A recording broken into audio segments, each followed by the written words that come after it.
Mari jamaah yang bukan Allah, kita mulai kajian ini dengan baca surah Al-Fatihah. Semoga Allah membuka hati pikiran kita semua. Al-Fatihah. Ya kenapa?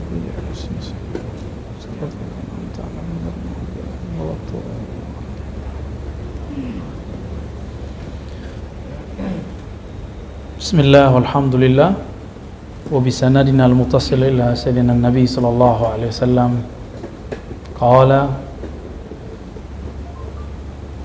al-mahdi minni ajla al-jabha akna al-anf yamla'u al-arda qistan wa 'adla kama muli'at jawran wa zulma yamsiku sab'a sinin. Bapak saudara yang bukan Allah, insyaallah sampai Isya nanti kita akan membedah hadis-hadis mengenai Al-Imam Al-Mahdi, terutama setelah Daulah ala Minhajin Nubuwah berdiri. Sekedar mengulang untuk merefresh karena mungkin kebanyakan pengajian di sini ya. Bener ya? Sebelum terjadi khuruj Dajjal, keluar Dajjal, apa yang terjadi? Terjadi fitnah. Fitnah bahasa Arab artinya kekacauan. Dan ulama kita, saya berdiskusi, belajar juga kepada ulama uqala yang ahli akal, intelektual, ulama-ulama ahlul qulub, ahli-ahli qalbu, ahli rohani. Mereka hampir sepakat, kecuali yang qalbunya terhijab, masih sibuk ngurusin Abu Hurairah, masih mempertanyakan Khadijah. Nggak ada kemajuan spiritual dan intelektual, nggak ada persiapan ke arah sana. Padahal dunia sudah sedemikian rupa, masih sibuk membicarakan ini dan itu, mengkritisi sahabat, mempertanyakan sebagai sosok atau sebagai institusi. Saya agak kecewa dengan pengajian itu ya. Padahal kita berharap tadinya dia sudah membawa simbol-simbol tasawuf. Karena kebangkitan umat itu salah satunya kebangkitan rohani, dan itu pasti dalam tasawuf. Tapi Imam Abdul Qahir Al-Baghdadi punya dua kitab, Al-Farqu Bainal Firaq, lalu Usuluddin. Beliau mengatakan di kitabnya, akidah yang kotor, yang kelabu, yang rusak tidak akan pernah nyatu dengan tasawuf yang bening. Oh, dia ahli khalwat, itu urusan dia. Berarti khalwatnya bukan ma'allah, masih sibuk ya. Kalau kita mempertanyakan sosok Abu Hurairah, maka ada 5.000 hadis yang akan dibuang. Apakah Imam Bukhari bodoh? Apakah Imam Ahmad bodoh? Apakah Imam Syafi'i bodoh? Apakah ulama-ulama ahli hadis dari masa ke masa mereka bodoh? Sehingga kemudian tidak mengerti siapa sosok Abu Hurairah lalu dipertanyakan sekarang. Ya. Kita agak kecewa besar dengan sikap seperti itu ya.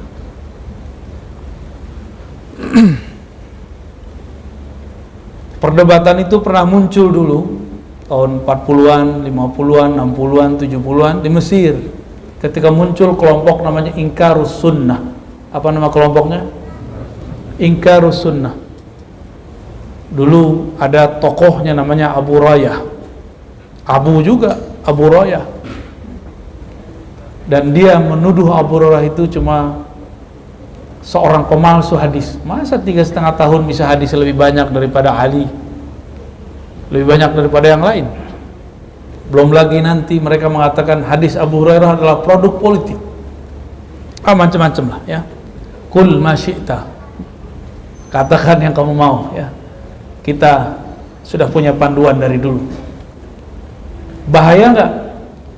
Hadis Bukhari itu kalau nggak diulang-ulang itu 4.000 sampai 5.000 tanpa pengulangan. Abu Hurairah jika dikumpulkan semua riwayatnya sahih dan hasan dan dhaif sekitar 5.000. Kalau kita pertanyakan Abu Hurairah, gimana nasib hadis-hadis ini? wacana tapi dijadiin pengajian, itu jadinya. Saya menghimbau kepada para dai diri saya sendiri, jangan jadikan wacana bahan pengajian. Ya, jangan jadikan wacana pemikiran di kampus dibawa ke mimbar yang suci. Kasihan jamaah, kasihan umat. Dan Rasulullah SAW melarang untuk memperolok-olok sahabatnya. Ada yang lebih tinggi, katanya sufi, katanya bertasawuf, mengajarkan kitab-kitab Syekh Abdul Qadir Jilani.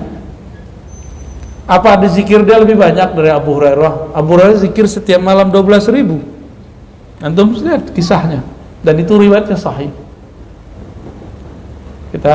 Saya kecewa berat lah ya.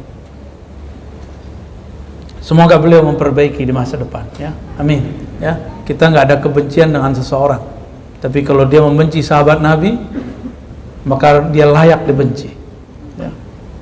Tapi jika itu sebuah kekeliruan, ya semoga dia perbaiki ya. Baik, kita masuk ke hadis. Ini hadis Imam Abu Daud ya, bahwa di akhir zaman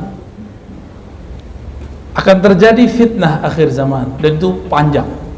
Puncaknya ada 2, muncul Dajjal, dan terakhir nanti ada lagi Ya'juj dan Ma'juj. Yang kita bicarakan dari kemarin adalah pra Dajjal keluar dan setelah Dajjal dibunuh.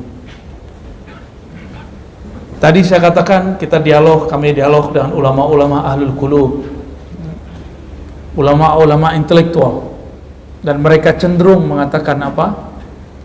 Bahwa virus-virus yang berkembang belum lama ini itu adalah pertanda awal dari fitnatud Dajjal.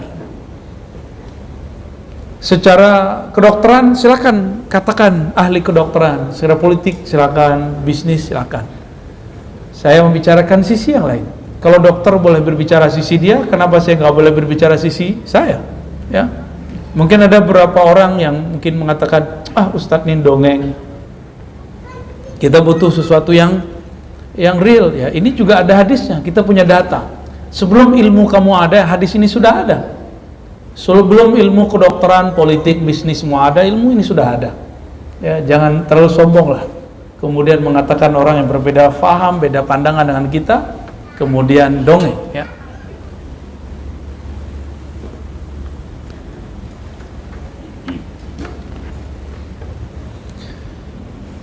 Ini kita tampilkan hadisnya. Ini flashback sebentar ya. Jadi mereka kemudian menganggap inilah, kalau di Yaman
apa yang akan kita persiapkan menyongsong akhir zaman, maka disebut harakah ya.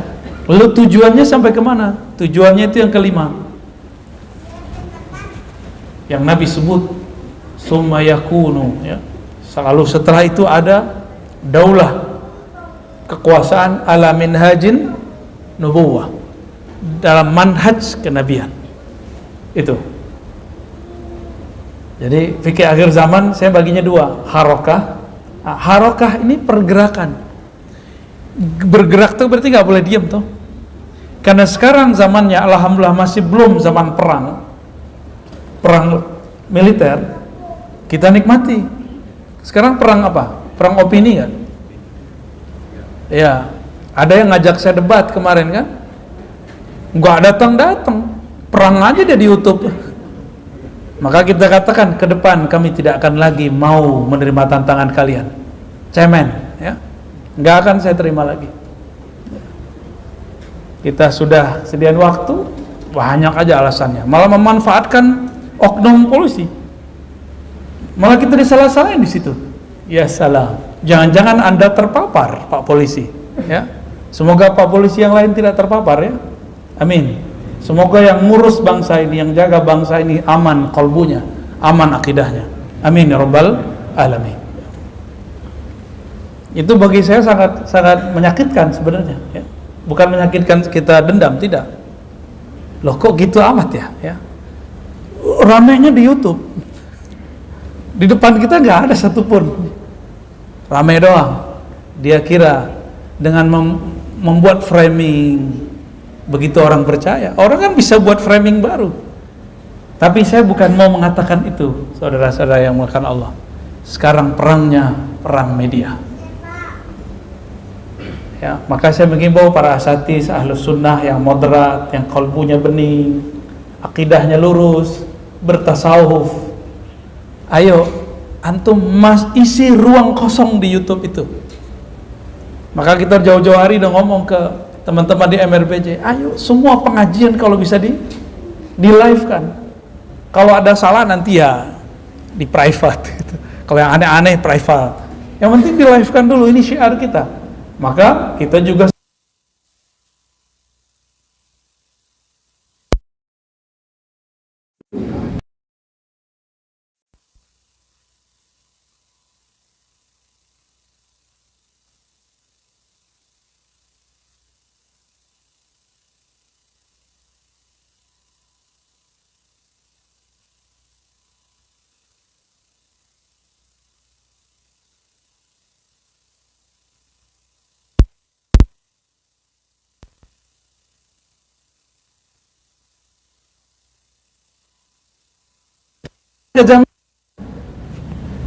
saya dengar 20 tahun lalu yang ngomong Ustadz itu 20 tahun lalu Pak.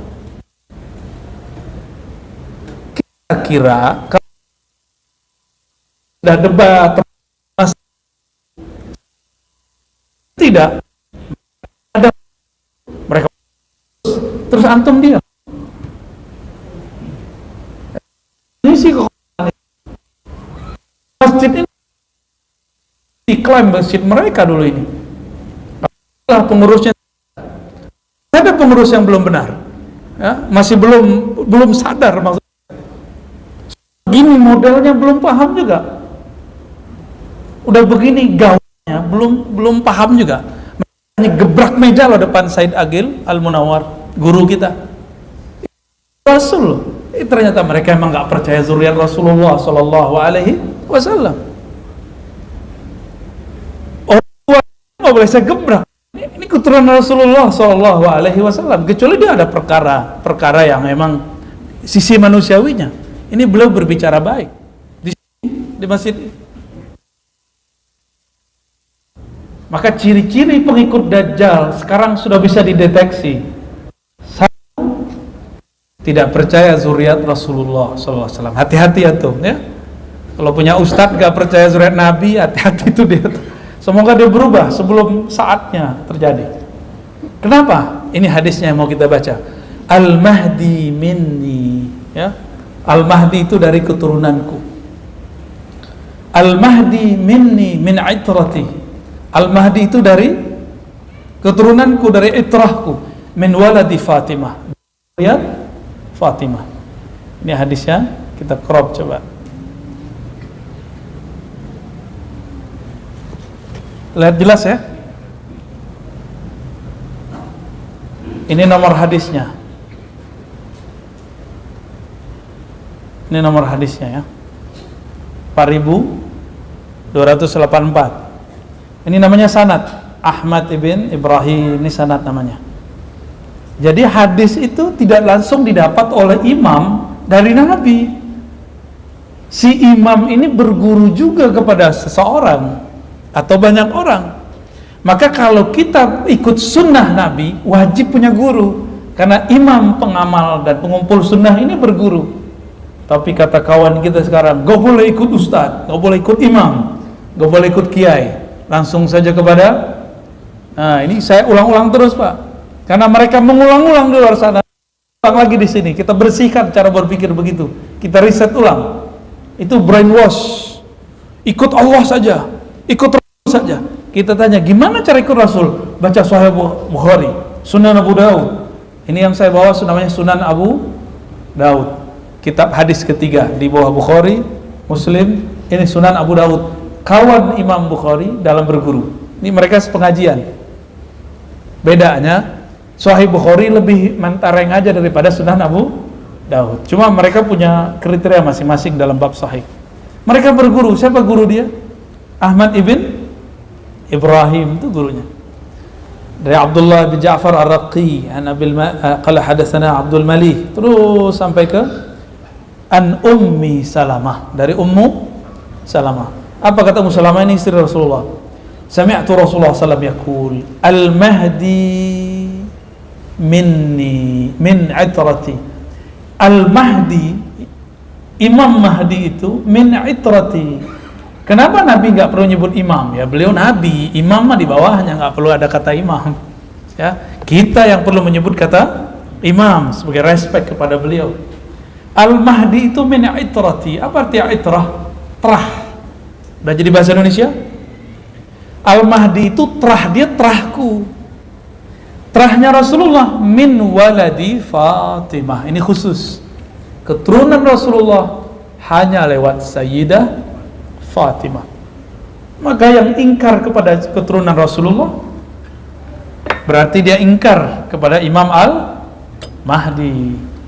Di akhir zaman ini, mempercayai Al-Mahdi itu adalah rangkaian dari kesahihan percaya kepada hari akhir. Maka kalau nggak percaya kepada Imam Mahdi, bisa dipertanyakan percayanya kepada hari akhir. Jadi wajib atau enggak?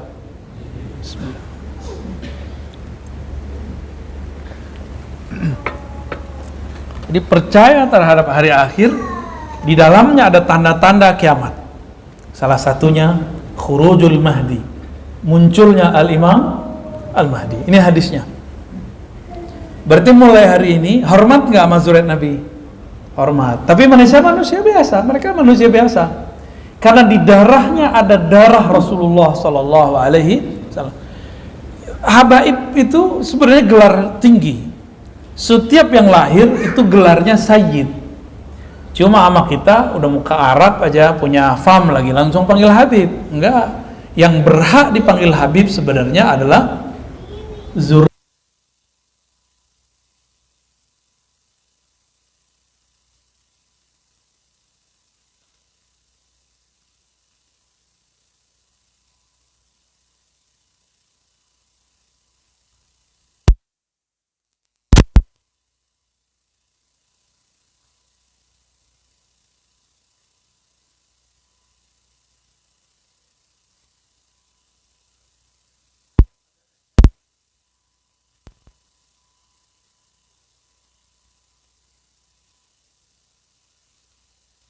Syekh Markandi itu di Tuban. Anaknya lagi namanya Sunan Derajat dan lain-lain, itu masih keturunan zuriat Rasulullah. Yang ini orang Jawa Nusantara Sunan Derajat, wallahu alam. Itu penemuan sementara, barangkali ada penemuan lain, wallahu alam ya. Jadi dari Rasul menghormati mereka, kita khawatir jangan-jangan dari zuriat ini ada keturunan Rasulullah yang menjadi Al-Imam Al-Mahdi. Dan Rasulullah mengatakan dalam hadis Tabarani, Al-Kalabazi dan lain-lainnya, ahibbu ahla baiti hubban li, cintailah zuriatku, karena engkau cinta kepadaku. Jadi bukan karena dirinya, tapi karena di dalam dirinya warisan Rasulullah sallallahu alaihi wasallam. Dan Bapak saudara Allah, kiamat tidak akan terjadi kalau masih ada dua pewaris.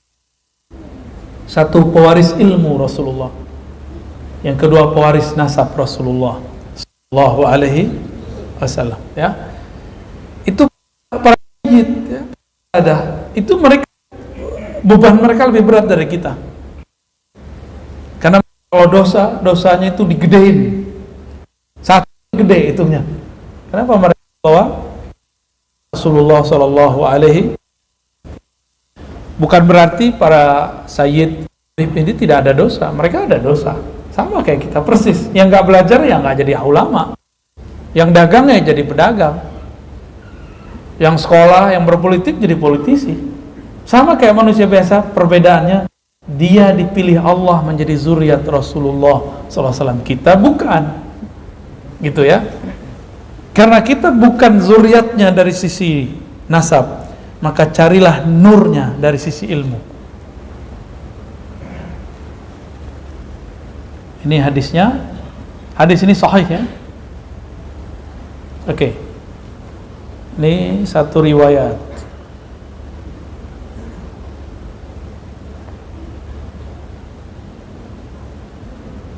Di riwayat berikut Al-Mahdi minni. Nah, ini mulai masuk ke intinya sebenarnya.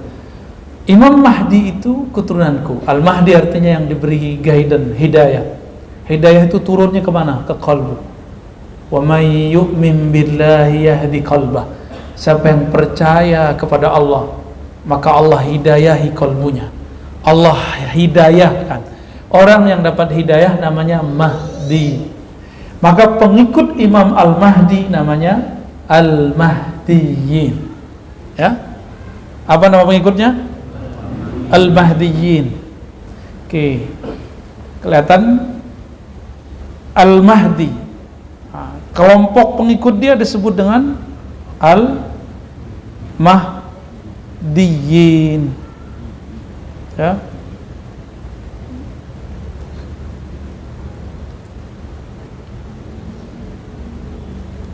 Apa arti Al-Mahdiyin? Orang yang kolbunya diberi petunjuk oleh Allah. Berdasarkan surat Taghabun tadi, wa may yu'min billah yahdi qalbah. Siapa yang percaya kepada Allah, maka Allah guidance kolbunya. Maka siapakah kriteria Al-Mahdiyin ini? Satu, dia mukmin.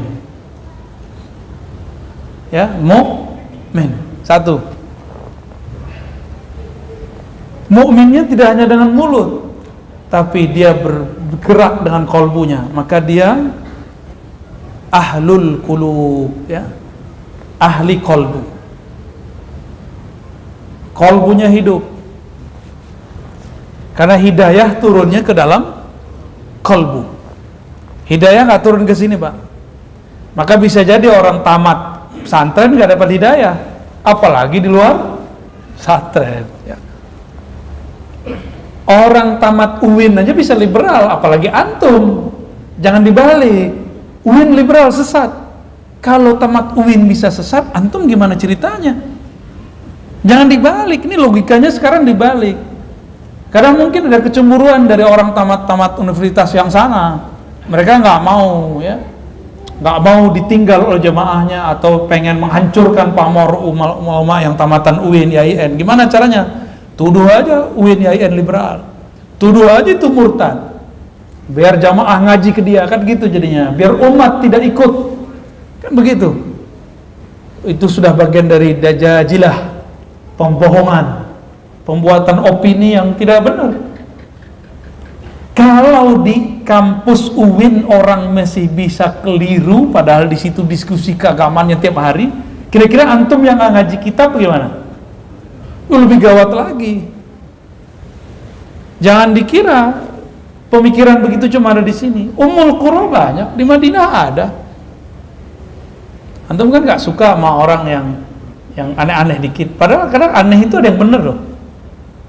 Karena Nabi mengatakan ghuraba, ya. Orang-orang aneh itu bagus malah. Aneh itu bukan penampilan. Aneh itu adalah kebeningan kolbu di saat semua kolbu kotor. Ini malah sibuk di baju, sibuk di celana. Itu gagal fokus namanya. Sibuk itu di kolbu ini, karena yang tidak berubah dari dulu adalah guidance di kolbu. Kalau pakaian berubah, karena budaya berubah. Dulu Rasulullah pakai sarung, antum sekarang pakai celana. Ada yang pakai gamis, emang Rasulullah pakai gamis begitu? Kan enggak juga. Rasulullah pakai sarung, pakai baju atas, terus kemudian pakai jubah luarnya. Itu budaya di zaman Rasul, mungkin nggak cocok di zaman kita. Silakan pakai celana, nggak apa-apa. Tapi saya ingin mengikuti sarungnya Rasulullah. Kami ngaji kepada Syekh Abdul Razak Al Aswad ya, dari Aleppo. Dia lihat saya dan teman-teman saya pakai sarung. Apa kata beliau? Enta talbas ma yalbashu Nabi, libas qadim, katanya. Pakaianmu pakaian Nabi bener. Kenapa? Saya bingung. Ini pakaian kiai kami nih, Syekh. Bukan, dia bilang gitu. Nabi itu yalbas al-izar. Nabi menggunakan sarung. Cuma kan nggak cocok Pak ngampus pakai sarung. Ya, ntar nasibnya kayak saya lagi pernah makir di kampus pakai sarung, mau disetrap kita sama security-nya, ya nggak tahu dia kalau kita dosen di situ nasib pakai sarung ke kampus. Itu seumur-umur saya sekali datang tuh kampus pakai sarung. Padahal dulu anti sarung, malah pada pakai celana, karena di tempat saya dulu nggak biasa orang pakai sarung, pakai celana aja kemana-mana. Sekarang dapat hadis sarung itu pakai sering-sering ya. Alhamdulillahirabbil. Jadi yang disebut Al-Mahdi ini dia percaya itu bisa nggak setengah-setengah? Saya percaya tapi dikit, nggak bisa begitu. Percaya itu nggak ada hubungannya dengan cocokologi. Ya, inilah rahasianya. Kenapa Allah samarkan dari manakah Al-Mahdi keluar? Supaya orang-orang yang palsu-palsu nongol sebelum waktunya. Dan Nabi sudah mengatakan begitu, khairul qurun qarni, sebaik-baik kurun di zamanku, abadku, lalu abad setelahku, lalu abad setelahku. Setelah itu apa kata beliau? Akan muncul orang yang bersaksi sebelum bersumpah, yang bersumpah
tidak.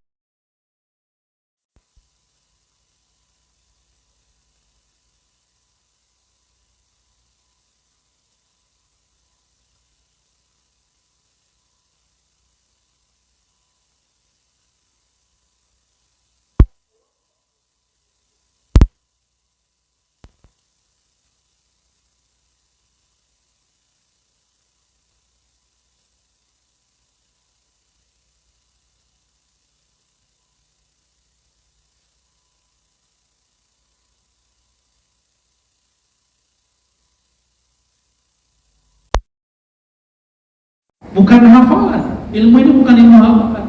Dia masuk ke dalam kolbu.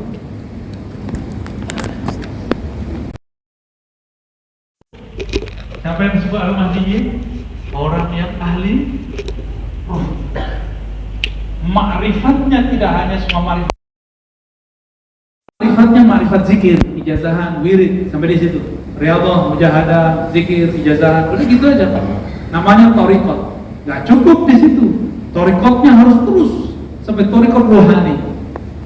Karena disitulah dia dapat benar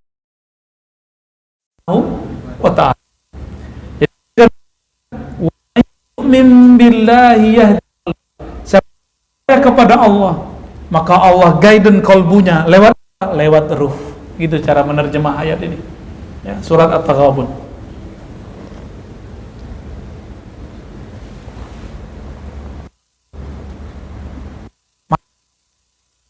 Bukan yang nongol YouTube itu mimpi ketemu Allah, belum tentu itu ya. Ya, sekarang pengikutnya udah buat perumahan lagi ya. Akhir zaman namanya. Oh. Kalau ada akhir zaman bikin selamat, saya berdasarkan suatu hadisnya menyebutkan bahwa jika fitnah zaman, beralahlah ke tempat sepi, hutan, tempat tidak ada orang, buat perumahan ngantar Pak. Ya, itu karena bergerak dengan kolbu, tapi dengan ro'yu. Jadi musuhnya Al-Mahdi siapakah nanti? Ahli ro'yu. Itu menjadikan akal intelektual segala-galanya. Akal doang ya. Nanti jadi akal-akalan. Ya. Ya seperti yang terjadi sekarang. Ternyata dia bukan pembawa kemurnian tasawuf. Ternyata banyak akal-akalannya, maka dia berani kemudian mengkritisi sosok yang sudah sangat mapan di kalangan ahli hadis, ahlu sunnah wal jamaah. Ini sensitif sekali. Benarlah kata Imam Abdul Qahir Al-Baghdadi tadi, nggak mungkin akidah yang bening bercampur dengan kepercayaan yang kotor, nggak mungkin. Ini musuhnya di sini nanti nih, kelompok yang ro'yu, akal-akalan sebenarnya, bukan akal ya, akalan. Kita sebut sekarang cocoklogi. Nah, ini hati. Cocoklogi bukanlah hidayah kolbu. Maka kalau orang cocoklogi ini ngomong batin saya, hati saya, firasat saya, antum hati-hati aja. Ya, mereka sudah keliru kemarin, dan tapi tidak minta maaf mengenai dukhon. Ada yang minta maaf ke umat, minta ampun kepada Allah, tidak. Itulah ego intelektual ahlu ro'yu.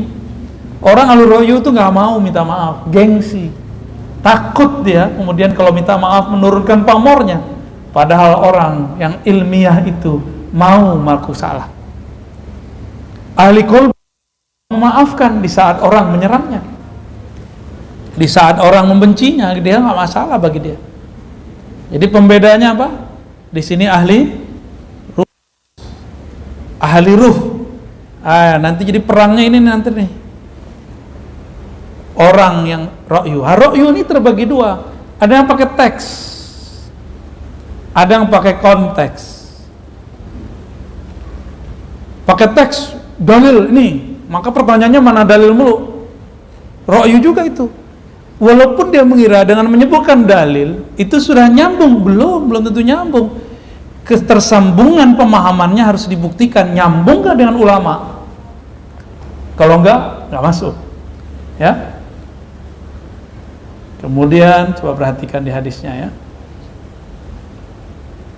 Hadis ini sudah mencakup apa yang mau kita bahas pada malam ini mengenai Al-Mahdi.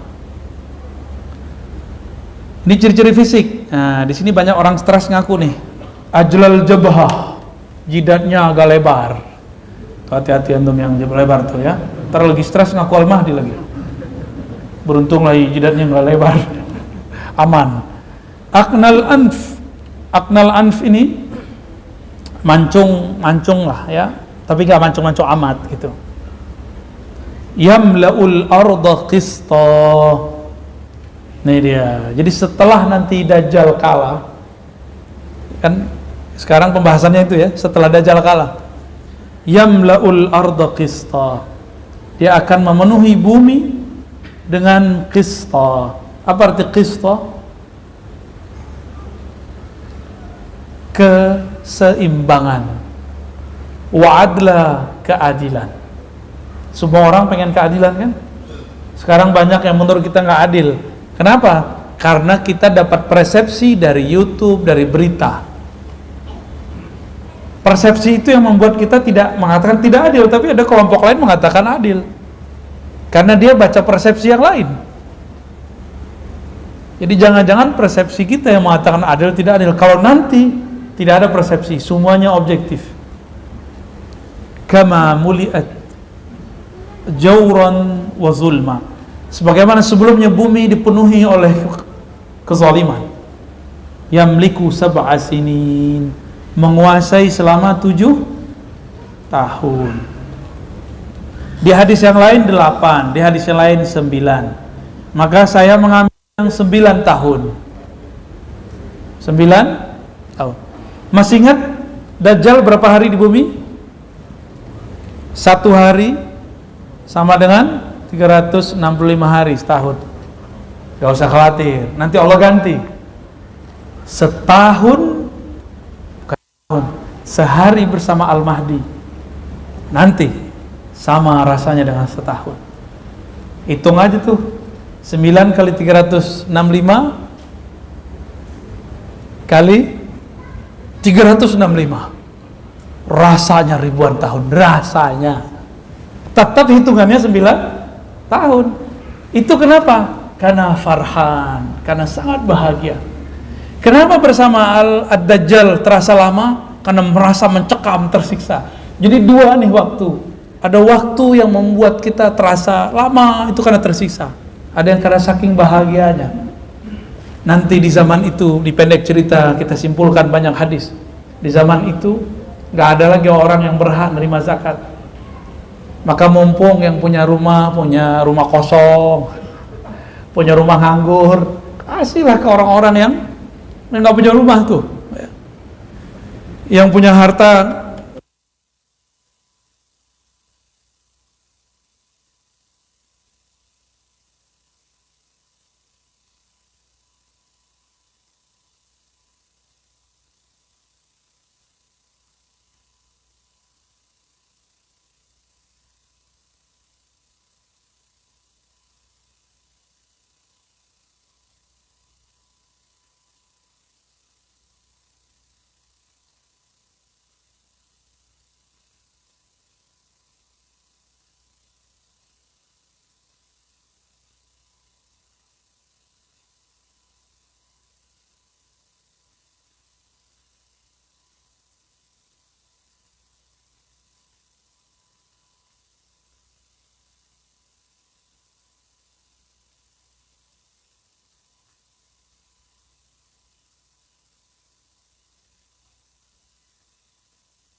kan semua ilmu itu di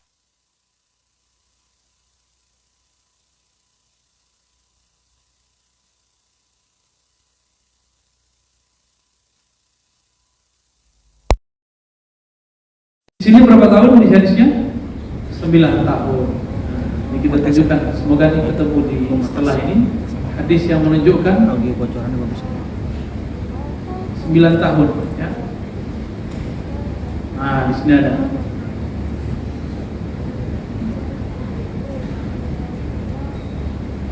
Fayalbas sab'a sinin. Lalu Imam Mahdi tinggal selama 7 tahun. Qala Abu Dawud, qala ba'dun an Hisham Rawi, Nabi mengatakan 9 sinin, 9 tahun. Jadi itu perbedaan riwayat. Nah, saya pilih yang mana? 9 Pak. Itu pilih yang enak Pak. Kan lama. Bukan sembarangan pilih, karena yang ngomong Hisham. Hisham itu adalah Amirul Mukminin fil hadis. Ya, Amir dalam ilmu hadis. Meskipun hadis ini dhaifkan oleh sebagian ahli riwayat, Tapi hadis ini diperkuat oleh setelahnya dan sebelumnya. Maka hadisnya walaupun ini ada yang nulisnya dhaif, tapi dia sudah menjadi hasan, ya. Hadis ini sudah naik menjadi hasan. Kenapa? Karena ada hadis penguat sebelum dan setelahnya. Ada teknik-teknik untuk meneliti hadis. Nanti saya cerita pada insya Allah. Ya. Nanti ada yang disebut sahih. Kapan hadis disebut sahih? Jangan asal ngomong-ngomong doang sahih. Disahihkan Albani. Memang kalau disahihkan Ar-Razi nggak bisa terima. Ya. Lagu aman nanti gitu ya. Di sini coba lihat. Nanti yang terjadi yang simul mal, harta dibagi-bagikan. Ya'mal finnas, beramal di tengah manusia dengan sunnah Nabi. Berarti sebelum itu terjadi, sunnah tidak akan pernah tegak secara utuh. Maka jangan paksa sekarang kita harus syariat gitu. Tenang aja, sabar-sabar dulu lah. Rasulullah 13 tahun kok sabar di Mekah. Kemudian setelah sampai di Madinah belum lagi. Sampai Fatu Mekah tahun ke-8 Hijriah. 13 tambah 8 berapa tahun?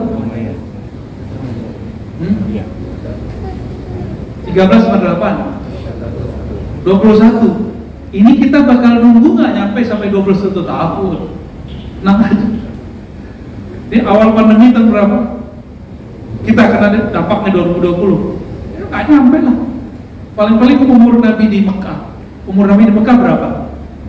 13 tahun. Paling segitu kita nunggunya. Kalau mau kita memunasabahkan dengan hadis Nabi Sallallahu Alaihi Wasallam. Mau sabar nggak? Ya. Kenapa saya nyebutnya sekitar 13? Karena semua yang terjadi pada Rasulullah itu akan berulang sekarang. Itu disebut ismu, namanya, keturunan apa, tanda-tandanya, kejadian-kejadian padanya itu sama seperti aku. Mirip persis, nggak jauh-jauh beda. Ya? Ini kata kunci bahwa surah bukan Allah. Maka kita sekarang tidak akan memaksa orang untuk mengamalkan syariat. Ya, nggak akan kita paksa. Siapa yang mau, ayo. Nggak mau, nggak ada yang paksa. Jangankan itu, ya. Orang untuk sudah beragama Islam aja, sudah ikut mazhab al-sunnah, kita nggak paksa dia bermazhab. Nggak mau mazhab ya sudah, nggak apa-apa juga. Nanti, ya. Ada satu hal yang mau saya sampaikan sebelum kita sholat, ya. Ini azan, ada yang jawab ya? Iya, ya. Oke. Saya difitnah oleh beberapa orang mengatakan dongeng tentang akhir zaman. Bahwa di akhir zaman itu saya pernah menyampaikan akan terjadi suatu masa berperang itu bukan lagi dengan senjata biasa, tapi persis seperti Ahlul Badar. Ahlul Badar itu mereka berperang tidak hanya dikuatkan oleh senjata, tapi dikuatkan oleh para malaikat. Di hadis Imam Muslim, nanti kalau sempat saya tunjukin nanti pada Isya, dikatakan bahwa ada seorang sahabat Nabi mengatakan, ketika kami hendak memukulkan tombak atau pedang kami, tiba-tiba musuh sudah terjungkal. Kami mendengar bunyi pukulan yang sangat deras. Dari manakah itu? Sahabat nanya, wahai Rasulullah, itu siapa? Maka Rasulullah mengabarkan, itu malaikat muqarrabin. Mereka turun sekitar 70 orang, tapi membersamai kalian. Dongeng gak tuh? Itu hadis Muslim loh, hadis Bukhari. Yang saya baca tadi itu hadis Bukhari. Dongeng gak tuh? Yang mengatakan itu dongeng, jangan-jangan dia telah terjebak kepada ingkarus sunnah, ingkar kepada sunnah Nabi, padahal ngakunya manhajnya sunnah. Ya. Sekarang latihan panahan, tapi nggak percaya bab itu. Emang antum bisa ngalahin Dajjal pakai panah? Anda mau tanya, bisa ngalahin Dajjal nggak dengan panah? Kalau bisa, antum aja jadi Imam Mahdi. Ya. Nggak bisa. Dajjal itu sangat sakti sekali, sangat hebat sekali. Dia bisa tahan hujan. Nah itulah puncaknya. Dia bisa menghidupkan orang mati. Sebenarnya itu bukan orang yang dihidupkan, tapi syaitan yang menyerupakan manusia. Ya. Siapa yang mati di situ dia serupakan, dia bangkit lagi. Dan itu pasukan dia semua. Dajjal itu dikuatkan dengan tentara-tentara jin dan syaitan. Maka orang-orang Al-Mahdi tadi dikuatkan oleh Allah SWT dengan malaikat dan jin-jin muslim. Nanti Sabar ya. Sabar. Ini kan nggak sabar masalahnya. Main cocok logi aja. Baik. Nah, di sini disebutkan bahwa Al-Mahdi yubayyi'unahu bainar rukni wal maqam, ya. Nanti terjadi ikhtilaf inda mauti khalifah, ketika mati seorang khalifah, maksudnya pemimpin. Fa yakhruju rajulun min ahli Madinah, lalu ada seseorang dari ahli Madinah keluar, datang ke Mekah, dipaksa untuk dibayar. Nah, karena hadis ini keluar, nanti akan muncul orang-orang, dia datang dari Madinah, turunan Pak nanti 2025, 26, 27, 28, nanti kita saksiin aja ya. Orang-orang stres, nanti dia datang ke Madinah, indah beberapa hari, terus pindah ke Mekah, minta dibayar. Seorang nanti dipaksa. Ntar lihat deh, Al-Majnunun, orang-orang stres yang ngaku jadi Mahdi nanti. Kita ketawa aja kalau nanti terjadi. Ya, kefoto Pak Zan. Udah selesai.